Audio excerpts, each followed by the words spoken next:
Hello, everyone.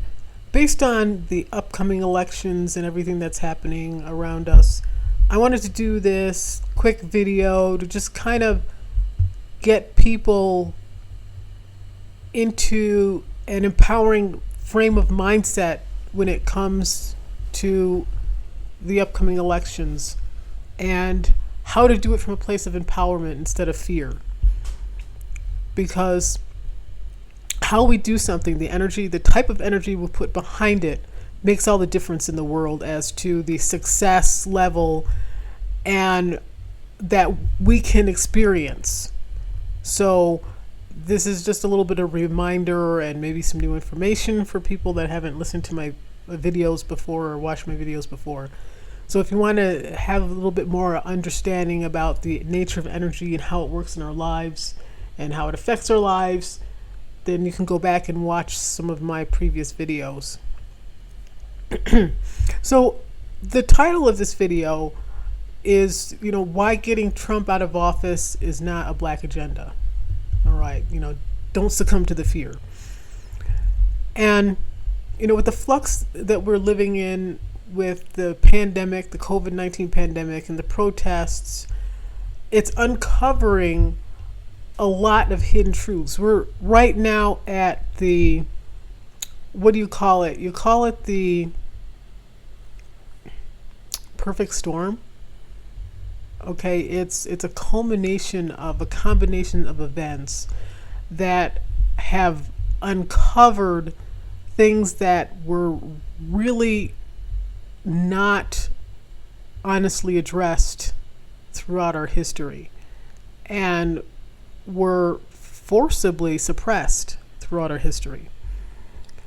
And so one of those things is the systematic white supremacy. We're talking about it in a way that we haven't before. And also things like how the Democratic Party really is to Black Americans. And also Black Americans holding Black American descendants of slaves, that particular group, holding the country accountable and responsible for the harm it has caused the particular community. So let's talk about the election, because right now there's Trump and there's Biden. And there's a lot of rhetoric about how bad and evil Trump is, and he's a racist. All right, he's a racist. He's an opportunistic racist. So that means he puts money above complete white supremacy. Like, he's not going to turn down a dollar in favor of white supremacy. All right. Now, there are a lot of white supremacists that will turn down dollars in favor of white supremacy. Those are the ones that really create havoc in the community. So, but yeah, I'm not denying that. But again, what presidential person has not been racist in this country or a white supremacist in this country? All right. So he's no different than others. So in terms of the harm he causes to the Black community, he's no different than any of the other ones. And even Obama is not, he's caused harm to the Black community. So I'm not going to deny that he's a white supremacist. Yet again, in terms of the harm, when you stand back and look at it from an unemotional viewpoint, the harm that Trump has caused as a whole to the Black community is not any greater than any of the other presidents that have been in office. So the other candidate is Biden. Now, Biden, also known as Jim Crow Joe, he's created policies that have actually harmed the Black community with his crime bills. Now, there are two sets of crime bills, one that's in the 80s and one that was in the 90s. The 80s was the one that changed drug policies, or sentencing guidelines for crack cocaine compared to regular cocaine. And that was where crack cocaine got like 5 times the required amount of time served than regular powder cocaine. Now, this is significant because crack cocaine was used in the black community, and powder cocaine is used in the white community. Crack cocaine is a cheaper version of cocaine, of the opioid substance, than powder cocaine. And so, when this also the I don't know, just there's a word, disrespect, or the lack of compassion that came with this crime bill came on the heels of the federal government dumping crack cocaine in black neighborhoods. This isn't black drug lords rising up to the top and bringing in the crack cocaine into black neighborhoods. No, this is the federal government, the U.S. government, dumping crack cocaine into black neighborhoods to fund the Iran-Contra war. Okay? That's how they funded it, by getting black people hooked on crack cocaine. So instead of the federal government stepping up and being accountable and responsible for that grave misuse, that horrible abuse it committed onto the black community, instead of the federal government stepping up and taking responsibility for that, what did they do? Well, Joe Biden came along and punished them, punished the people that were addicted to crack based on the government dumping it into the black community, and put them in jail. Okay? Vastly different scenario that you see today with all the opioid addicts and meth addicts that are mostly white people. They're not going to jail for 30 years, 20 years, 30 years, all right? In fact, they're being given spaces where they can shoot up safely, all right? They're given public spaces to be able to safely shoot up. So a very different approach. It's you can't ignore it. You can't excuse it away. And also with the opioid and the meth, that's more self-inflicted. It's not the federal government going into white communities dumping opioids into the community, or dumping crystal meth into the community. So but that's what Joe Biden did. So he took advantage of a situation created by the government to put us in jail, to fuel the prison industrial complex. Right, that's what this guy did. And then on top of that, in the 90s, with that crime bill in the 90s, okay, what he did with that is he further toughened the sentencing guidelines so that more people were put away for longer periods of time. Okay, so, and at that time, crime was going down in the black community, so you didn't need tougher sentencing guidelines. So it wasn't about reducing the crime, because it was already going down in the black community by the time he came up with these crime bills. So it was about putting black people away and feeding the prison industrial complex with black people. So that's who we're voting for. Now I want you to understand how little respect the Democratic Party has for black people. They thought that this guy was appropriate to put as a front runner and expect black people to vote Democratic. That is how little the Democratic Party respects black people. They thought that Biden was appropriate and would appropriately represent black people in this country, the black community in this country. Okay? In fact, the Democratic Party has so little respect for black people that they hold illegal immigrants higher than they do black people. They do the American descendants of slaves. Okay? That is how little respect and you can't blame them. That's on us. Why is that on us? Because we keep voting Democratic no matter what. No matter what. That's why the Democratic Party thought it would be appropriate. It was not an inappropriate candidate for the Democratic nomination, because we've taught the Democratic Party that you can do whatever you want to us. We'll still vote Democratic because we're easily manipulated and controlled, and you can control us through fear, and we don't really think for ourselves. We get caught up in emotion, and that's how we make our decisions, and that's that. So they're going to take advantage of that, of course. Why would they care? Why would they care? All they have to do, all the Democratic Party realizes that they have to do is just throw some big old scary monster in our face, and we'll come running back. And right now the scary monster is Trump. All right? That's the scary monster.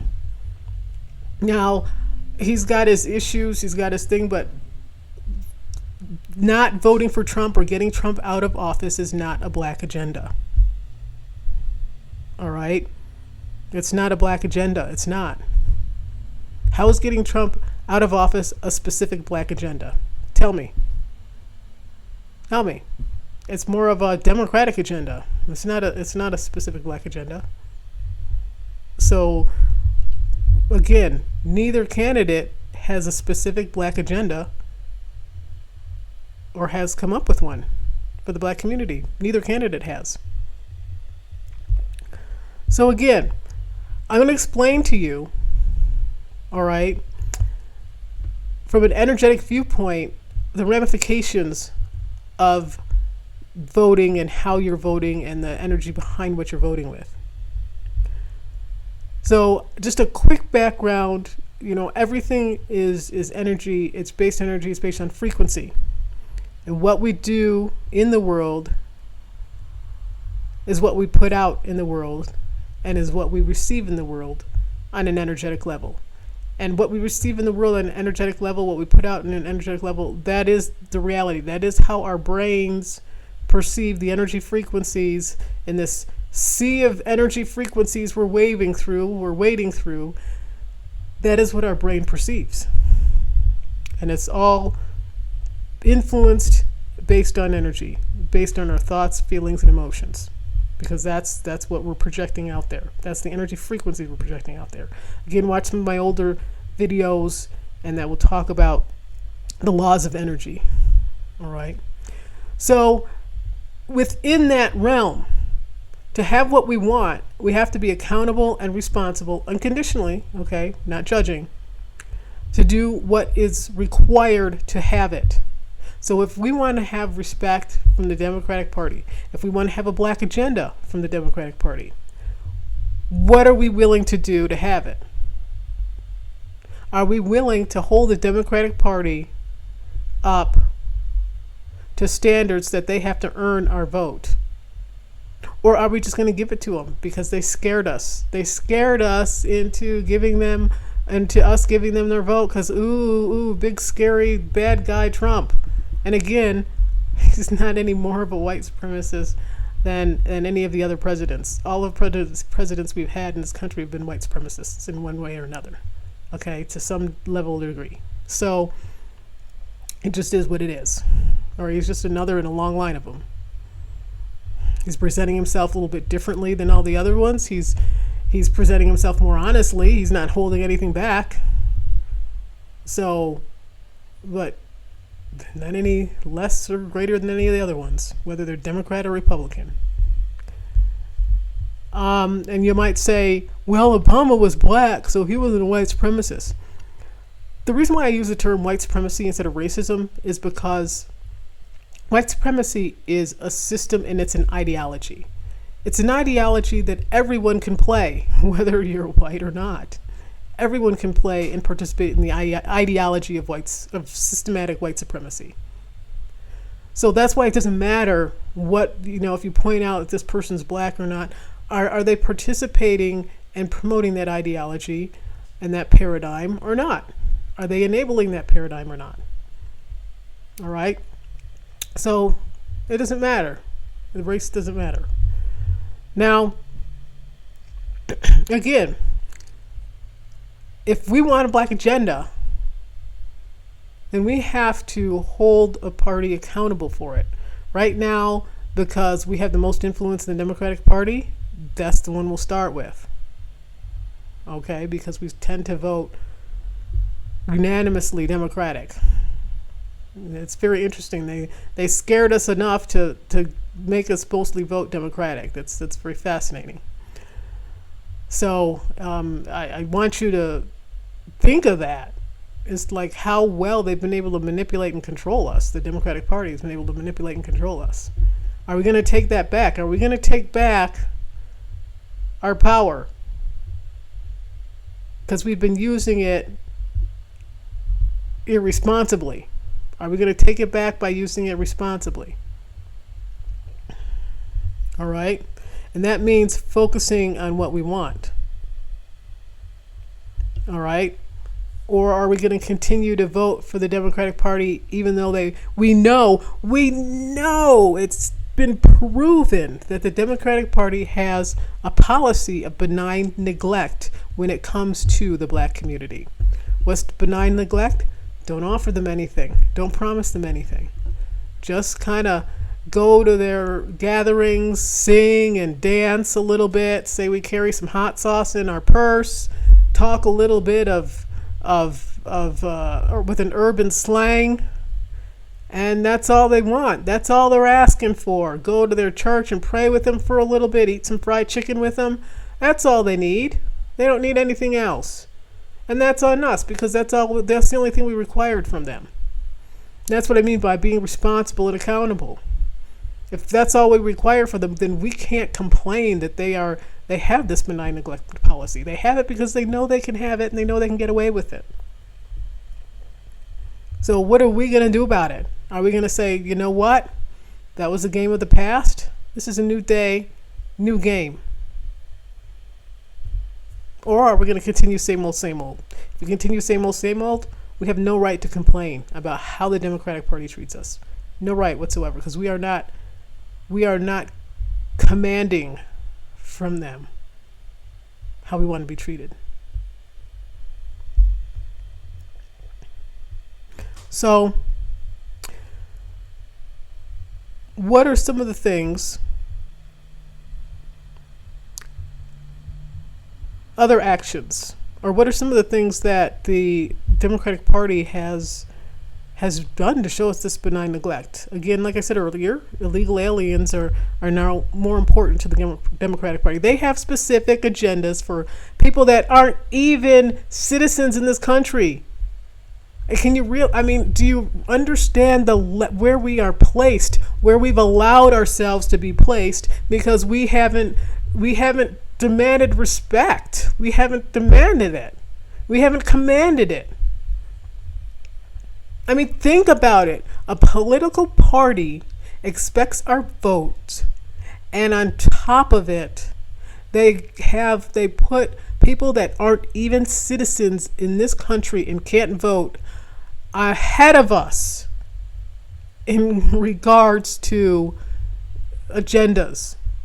We're behind people that aren't even citizens. You need to get this through your head. This is where we are. This is what we have created. This is the reality of the relationship we have created between ourselves and the Democratic Party. Can you get that? People that aren't even citizens of this country are more important to the Democratic Party than we are, because we give our vote away. We don't respect our vote. Why should they? So what are we going to do about it? Because Biden has an agenda for everybody else but us. So for us to even think about voting for him, do you have any respect for your vote at all? I'm not saying go vote for Trump. I'm saying vote for the person that comes with an agenda. That's who deserves your vote. If neither one of them has an agenda specifically for black people, the black community, for American descendants of slaves in this country, neither of them has it. They don't get the vote. Whatever party has that, comes to the table with that, that's who earned our vote. That's who earns it. And this is now the most powerful time Because not voting for Biden in the age of Trump is scary and we got to get him out of office. He's going to bring the country down. To stand strong in that, to stand firmly in that knowing that how you are voting for something for your interests, and you will be okay whether Trump gets elected or not. But to stand strong in that will turn how the Democratic Party sees us around, and will only take one vote. It will only take one election cycle, because when they see that we aren't going to be scared, we aren't going to be cowed, we will vote for our interests no matter what. They will know in that moment in time that they cannot take our vote for granted. But if we fall to the fear that they can scare us into voting for Trump out of office, if we succumb to, well, it's just going to be for this time. It's just going to be for this time. We got to get Trump out of office. It will not end well for us, because one, it will more deeply reinforce within the Democratic Party that they can control and manipulate us for our vote. And again, just like this year, another 4 years, they will have nothing to come with an agenda for Black Americans. Why should they? Because despite the protest, think about it. Think about the protests and everything that's happening. And they still haven't come forward with a Black agenda. So if we can't stand strong in this time on voting for the person that comes to us with an agenda, specific agenda for us and us alone, not sharing it with Native Americans or sharing it with anybody else. The fact that he said that, oh my God, not any of that, because that was disrespectful. I want you to know what he said was disrespectful. Saying, well, it's got to include Native Americans. That was so disrespectful. We don't even know when we're being disrespected. That's the sad part. But anyways, the fact that if we can stand strong in this time, in the midst of this protest, and again, the Democratic Party still hasn't stepped forward and come up with a complete a Black agenda just for Black Americans. Still haven't done that. And if we succumb to the fear, they will know that they have us. They will know that we have no fortitude. They will know that we have no integrity. They will know that we have no willingness to stand for what we want, and no willingness, desire, or ability to stand and do what it takes to have what we want. We will tell the world that. That will be our story, and that will be on us. Because we've created that, because we have allowed ourselves to be manipulated by fear. So, what are we going to do? What story do we want to write for the next 4 years, the next 10 years, the next 20 years? Do we want to turn it around today? Because it's all about timing. When it comes to energy and how energy works and how it flows, timing is everything. And right now, this is the time. It's this time to tell the Democratic Party our vote will no longer be taken for granted. Because if we can stand firm in the we got to get Trump out of office fear-mongering that they're doing, and we can stand firm, they will get the message to their core. So, what do you want? Do you want to be respected?